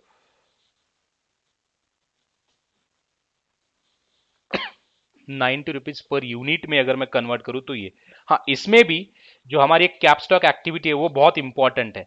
उसमें अभी ये फंडा क्या यूज होता है, जितने भी सब्सक्राइब्ड यूनिट है, एनएवी सिर्फ, एनएवी के लिए सिर्फ उन्हीं को कंसिडर किया जाएगा। अगर समझो कि टोटल यूनिट्स मेरे 1,000 है, 1,000 में से सिर्फ 800 यूनिट ही लोगों ने सब्सक्राइब किए हुए हैं, तो मेरा एनएवी सिर्फ 800 के ऊपर ही कैलकुलेट होगा, 200 को मैं कंसिडर नहीं कर सकता, क्योंकि ये आउटस्टैंडिंग नहीं है, ये रिजर्व में पड़े हुए हैं, किसी ने इनको सब्सक्राइब नहीं किया। जैसे ये शेयर्स के लिए भी सेम फंडा यूज होता है। मार्केट कैपिटलाइजेशन के लिए कौन से शेयर्स कैलकुलेट करते हैं हम लोग, जितने ट्रेडेबल है, तो इसलिए जो हम राइट डिस्ट्रीब्यूशन जो होते हैं ना, हम उन्हीं को ट्रेड लाइन पे लेके आते हैं। द रीजन इसकी मार्केट में आए तो मार्केट कैपिटलाइजेशन हम कैलकुलेट करें। तो तुम्हें फिर इसका एनएवी निकालना है, तो फिर देखो ये जो, ये रिजर्व में है, मतलब इसको किसी ने परचेस नहीं किया, किसी ने इंटरेस्ट नहीं दिखाया, वो पड़े ही है म्यूचुअल फंड के अकाउंट में यूनिट्स। तो यानी कि इस म्यूचुअल फंड को इनको कुछ देने की जरूरत ही नहीं है, फिर जो कुछ भी मिलेगा इन्हीं को मिलेगा जो आउटस्टैंडिंग है, तो एनएवी इन्हीं के हिसाब से कैलकुलेट होनी चाहिए। तो इसलिए जब हमारा रिडम्पशंस वगैरह होता है, तो हम बहुत केयरफुली उस चीजों को देखते हैं कि भाई रिडम्पशन हो रहा है तो कितने यूनिट्स गए, टोटल आउटस्टैंडिंग में से कितने यूनिट्स चले गए, चले गए मतलब सब्सक्राइब नहीं, रिडीम कितने हुए।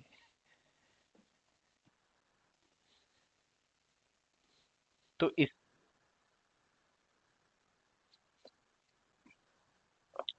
हाँ वो तो, ये तो दो एक्टिविटीज हो रहे हैं ना पर शेयर्स के लिए, मैं तो ये पूरी जो वैल्यू बन रही है मेरी टोटल वैल्यू मैं पर यूनिट में डिवाइड कर रहा हूं अब। बट वहां पे पर शेयर्स में अगर मैं निकालूं पूरी वैल्यू, जो एसेट को तुम एक पर यूनिट में कैलकुलेट कर रहे हो, टोटल एसेट, जैसे कि शेयर्स भी एक एसेट ही है तुम्हारा, ठीक है, उसमें से एक्सपेंडिचर्स वगैरह निकाल के जो अभी रियल वैल्यू मुझे दिख रही है कुछ इतनी है ऐसे। बट अगर एक यूनिट में, यूनिट की तो बुक बिल्डिंग ऑलरेडी होती है, कितनी यूनिट देने वाले हम लोग।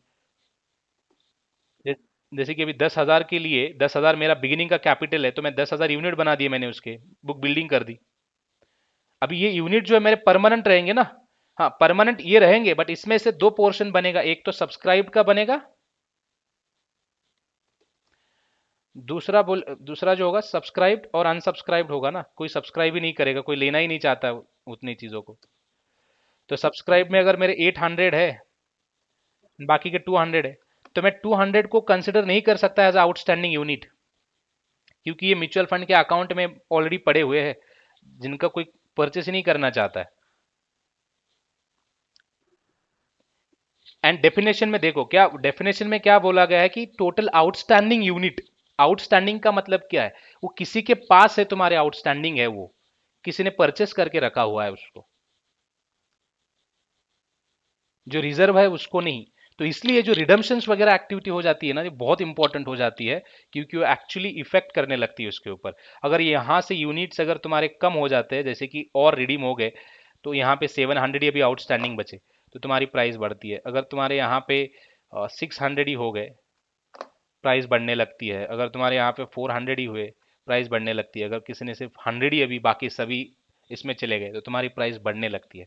एंड जितना ये ट्रेडेबल होते हैं, तो उतना वहाँ पे उतना पोर्शन उन्हीं के साथ, इवेंचुअली इसका यही है कि जितने यूनिट्स आउटस्टैंडिंग होते हैं, तो उतना पोर्शन इस इन्वेस्टमेंट से उन्हीं को मिल जाता है ना, तो यानी कि डिवाइड होती रहती है, पर पर जो यूनिट्स है वो प्राइस कम कम होती जाती है जितने ज़्यादा। जैसे कि अभी यहाँ पे अगर मैं करूँ, अगर यहाँ पे 10,000 में कर दूँ, तो 1.9, मतलब यानी कि 10,000 यूनिट मेरे सोल्ड हो गए, ले लिया उन्होंने। एंड अगर इसको, अगर मैं जैसे जैसे ये यहाँ से रिडम्पशन होता जाता है, मतलब ये आउटस्टैंडिंग में से कम ही हो जाता है ना, आउटस्टैंडिंग से कम होगा, यहाँ पे आके रिजर्व में जाके बैठेंगे अननेसेसरी। जैसे अभी इस केस में यहाँ पे ऐसे कैलकुलेशन दिखेगा तुम्हें। तो इसलिए म्यूचुअल फंड्स वाले ज़्यादा से ज़्यादा अपने यूनिट्स बेच देते हैं, ताकि पूरा कैलकुलेशन अपना सही से चले। क्योंकि अगर ये रिजर्व की चीज़ें बढ़ती रहती है, तो कैलकुलेट करने के लिए डिफिकल्टी जाती है, उनको कैलकुलेट करके मतलब होता ही नहीं है, क्योंकि तुम्हें कुछ पे नहीं करना है किसी को उन्हीं के ऊपर। जो वैल्यू, टोटल वैल्यू जो होगी इन्हीं में डिस्ट्रीब्यूट होगी। एंड अभी टोटल वैल्यू समझो, ये करंट मार्केट वैल्यू इतनी है, करंट मार्केट वैल्यू तुम्हारी इतनी ही बन रही है, बट तुम्हारे जो यूनिट सब्सक्राइब हुए तो बहुत बहुत कम हो गए थे, सिर्फ इतने ही हुए, या फिर इतने हुए सिर्फ। अभी 19 पर यूनिट, मतलब जितने भी ये लोग है उन्हीं को 19 मिलेगा। अगर ये ज्यादा बढ़ते हैं लोग, तो समझो उनको कम मिलेगा। सिंपल सा फंडा है। ठीक है, वो तो छोड़ दो, एक्टिविटी अलग है, कैप स्टॉक एक्टिविटी।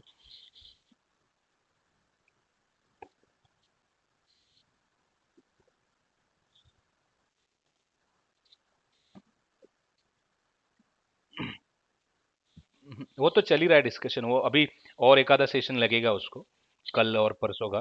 क्योंकि ये, देखो जिस चीज़ें मेरा कैसा है ना, कि एक आधा चीज़ तुम्हें समझा तो फिर बाकी की चीज़ें अपने आप लिंक हो जाती है, इसलिए मैं एक आधी चीज़ अगर पकड़ता हूँ तो उसके ऊपर ज़्यादा फोकस करता हूँ, ज़्यादा सिनेरियोज दिखा देता हूँ उस पर। बाकी की चीज़ें तुम्हें यही देखने की, पे आउट क्या मिल रहा है भाई, मुझे कुछ नहीं मिल रहा है। चाहे कोई भी आके तुम्हारे साथ तगड़ा डिस्कशन करने दो, बहस करने दो, ठीक है, मैं चीज़ें जो बताऊंगा तुम्हें, वो चीज़ें मतलब वो सिनेरियो और प्रैक्टिकल बेस के साथ है। उसके ऊपर ओपिनियन, मतलब जो रूल के हिसाब से वो तो है, उसके ऊपर कोई तुम्हें ये रिटेलिएट ऐसे नहीं कर सकता कि ये नहीं वो नहीं है। वो अगर वो कर रहा है तो उसके अंडरस्टैंडिंग के हिसाब से वो बोलेगा फिर वो, ठीक है। बट तुम्हें मैं हर पहलू समझा रहा हूँ कि ये इसकी, अगर इस तरह से गए तो ये होता है, उस तरह से गए तो वो होता है, मतलब हर तरह से चीज़ें डिस्कस कर रहा हूँ। बट एक आधा अगर समझता है तो फिर चीज़ें ईजी जाती है। ठीक है, जैसे कि अभी एसिमिलेशन का पूरा पहलू, बहुत बार एसिमिलेशन को ये बोलते हैं कि एसिमिलेशन की जगह मैंडेटरी एक्सचेंज क्यों नहीं। इवेंचुअली हम तो ओल्ड वर्सेस न्यू एक्सचेंज ही कर रहे हैं ना, बाकी तो कुछ कर नहीं रहे हैं। तो क्यों नहीं बोलेंगे भाई, वो भी करेंगे, बोलने का वो भी करेंगे, जरूरी नहीं कि सिर्फ एसिमिलेशन ही हो, मैंडेटरी एक्सचेंज भी हो सकता है।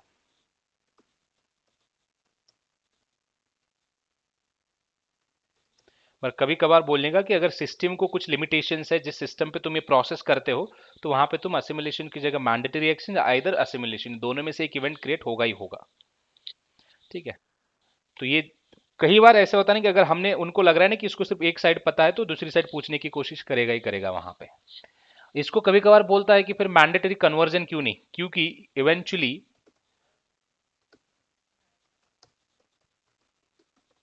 ये मैंडेटरी कन्वर्जन तो है,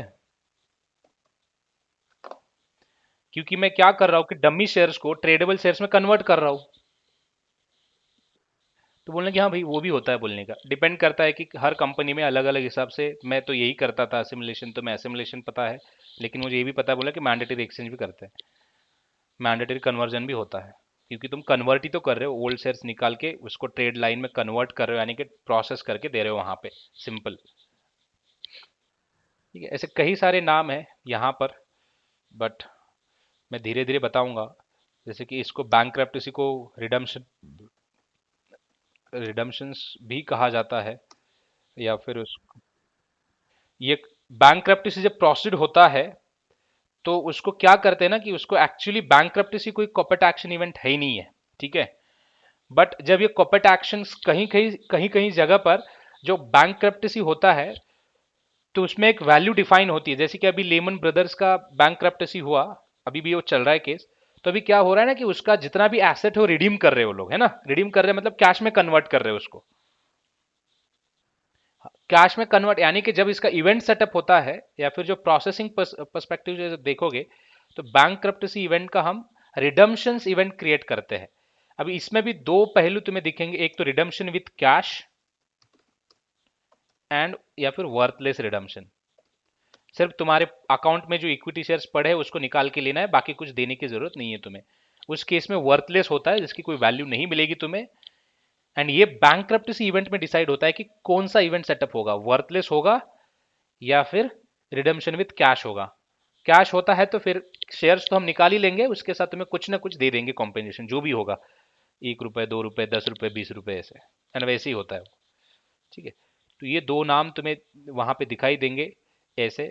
तो ये कंफ्यूज मत होना उसमें, उसमें बोलना कि बैंकक्रप्टसी कोई ऐसे इवेंट इवेंट है बट वो सिस्टम में हम क्रिएट नहीं कर सकते। तो हम उसको क्या करेंगे कि जो बैंकक्रप्टसी इवेंट में जितने भी टर्म्स एंड कंडीशंस आते हैं उसी को will create a redemption event with two categories. One is redemptions with cash or second is redemptions with worthless. So there we don't need to pay any amount on it. Correct.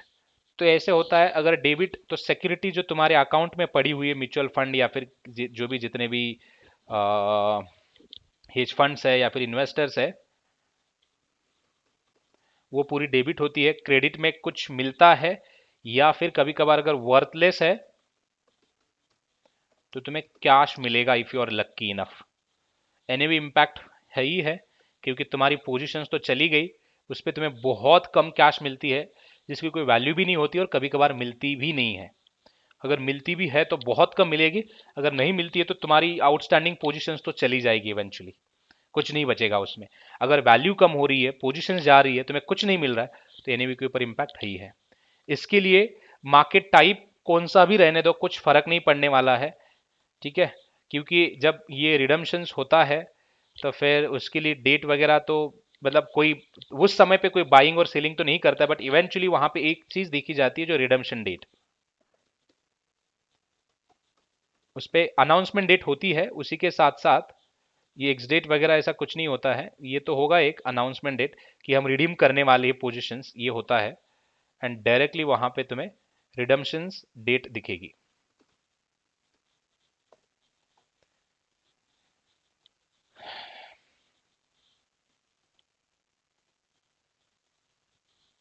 ये and फिर तुम्हारा रिडम्पशंस ये process हो जाएगा।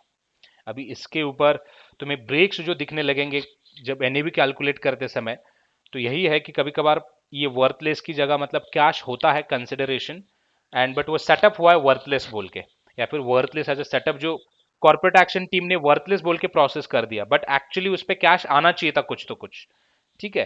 तो वो नहीं आया, बट वो इंस्ट्रक्शंस जब तुम वेरीफाई कर रहे थे तो तुम्हें पता चला कि वो इंस्ट्रक्शंस थे, बट या फिर वो लेटर ऑन इंस्ट्रक्शंस रिसीव्ड हुए थे या फिर कॉर्पोरेट एक्शन टीम को नहीं मिले, ये कम्युनिकेशन गैप का मैटर है।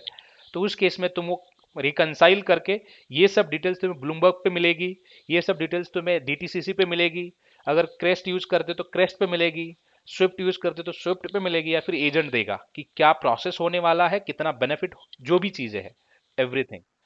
तो फिर वो तुम फिर से अमेंड करवा के उनको प्रोसेस करवाओगे, क्योंकि अगर थोड़ा बहुत भी पैसा आता है तो वही एनएवी के ऊपर इम्पैक्ट थोड़ा सा पॉजिटिवली मतलब इंक्रीज होता हुआ दिखेगा, क्योंकि इवेंचुअली तुम्हारा कैश बैलेंस जो है बढ़ेगा। तो इसलिए और जो भी पैसा आता है तो हम छोड़ना नहीं चाहते, ऑलरेडी हम नुकसान में हैं, जितना भी मिलता है हमें लेना ही है, तो वो चीज़ें वहां पे इम्पैक्ट करेगी एंड हम वो देखते हैं। ठीक है, कितना समय हुआ यार?